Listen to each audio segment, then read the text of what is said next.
हरिओम. लाओत्सेचा ताओबोध योगदास श्री जयगणेश जोशी यांचे प्रवचन. सेवाभाव भाग 2. उत्पत्ती, स्थिती, लय असे अव्याहत या जगतात सुरू असते, परंतु व्यवहार करताना हे भान राहत नाही. भौतिक वस्तू जगत मिळवून ते सांभाळले जाते. त्या संचितावर तो मिळवणारा आपला मालकी हक्क प्रस्थापित करतो. त्याला त्या वस्तू जीव की प्राण होतात. त्याला हे समजत नाही की जन्माला येताना त्याने बरोबर काहीही आणले नव्हते. येथे आल्यावर त्याने जे मिळवले ते कोणाकडून तरी कमी झाले, म्हणूनच ते त्याच्याकडे आले आहे. मग आता ते दुसऱ्यांच्याकडे गेले तर बिघडले कोठे? परंतु मालकी हक्कामुळे असा पोच येत नाही. वास्तवात आपण येथे जन्माला आल्यावर कोणीतरी आपल्यासाठी मागे सोडून दिलेल्याच वस्तू आपण वापरतो आणि आपले जीवन समृद्ध करत असतो. या वस्तू आपल्याला वापरायला मिळालेल्या असतात. त्या आपल्याकडे या जन्मापुरत्याच असतात आणि त्याही अनामत म्हणून, कारण आपण त्या मृत्यूचे वेळी आपल्याबरोबर घेऊन जाऊ शकत नाही. त्या आपण वापरायच्या आहेत आणि मृत्यूचे वेळी त्या इतरांना सोडून द्यायच्या आहेत. यात मालकी हक्काचा प्रश्नच येत नाही. आपण लहानाचे हळूहळू वाढ होऊन मोठे होऊ लागतो, तरुण होतो. त्या तारुण्याच्या कालावधीत जीवनाचा अत्युत्तम काळ मौज करण्याचा, जीवनाचा परमोच्च आनंद घेण्याचा असतो. अंगात रग असते, शक्ती असते, जोश असतो. परंतु जसे बालपण संपते तसे तारुण्यालाही ओहोटी लागते. आपण प्रौढ होऊ लागतो.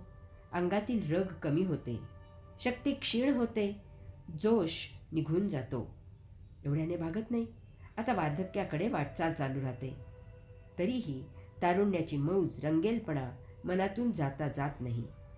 जरी शरीर निवृत्त व्हायला लागले असले तरी मन तारुण्यातच रेंगाळत असते. ते निवृत्त व्हायला तयार होत नाही. अंगातील धमक गेली असती तरी उसने अवसान आणून प्रौढत्वावर तारुण्य आरोपित केले जाते. बेगडी, नकली, कृत्रिम सौंदर्य प्रसाधने वापरून सुरकुत्या झाकायला, पिकले केस काळे करायचा वगैरे हास्यास्पद प्रयत्न केला जातो. त्या तारुण्यावरील हक्क सुटता सुटत नाही. काळ कोणासाठी थांबत नाही. तो आपले काम चोख करतो. कमरेत वाकल्यावर लक्षात येते की आता बेगडी सौंदर्य थापूनही काही उपयोग नाही. यास्तव जसे असतो तसेच असावे. बालपण, तारुण्य, प्रौढत्व, वार्धक्य जे स्थित्यंतर होईल त्याचा खुल्या मनाने स्वीकार करावा. त्या त्या वयात त्याप्रमाणेच दिसावे आणि वागावे. त्या त्या वयाची एक मौज आहे, ती अनुभवावी.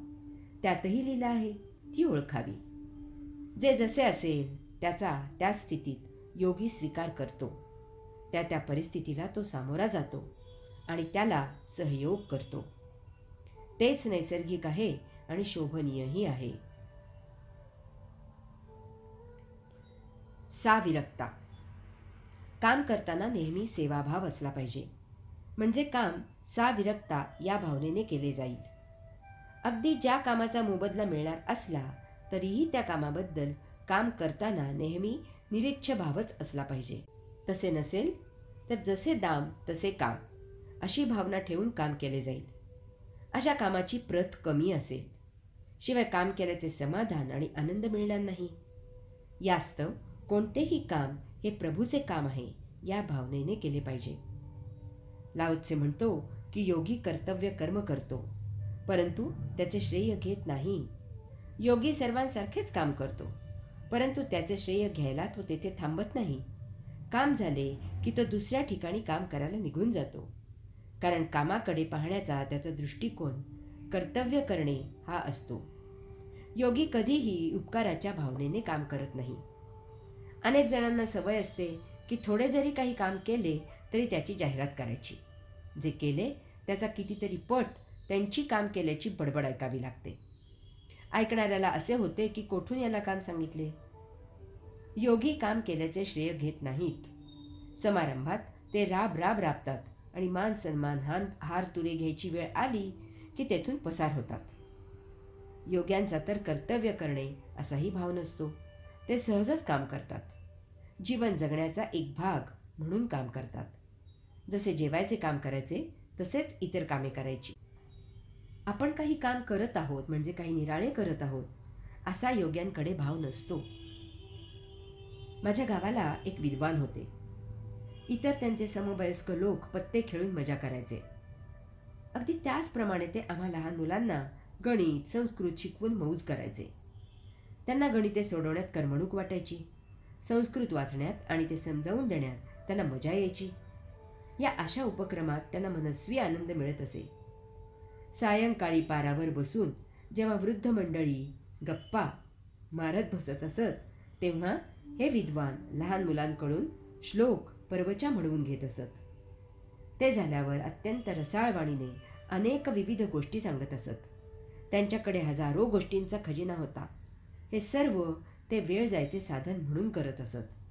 त्यांचा गावात गवगवा नसे. त्यासाठी कोणाकडून कसलीही अपेक्षाही नसे. येथे लोक न केलेल्या कामाचा गौरव करून घेत आहेत.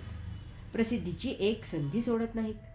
समारंभात कामाच्या वेळी कुठेतरी गायब झालेले असतात आणि फोटो काढताना कोठूनसे न हाक मारता बरोबर हजर होतात आणि सर्वात पुढे उभे राहतात. जो बोलतो तो करत नाही आणि जो करतो तो दाखवत नाही की त्याबद्दल बोलतही नाही. हरि ओम.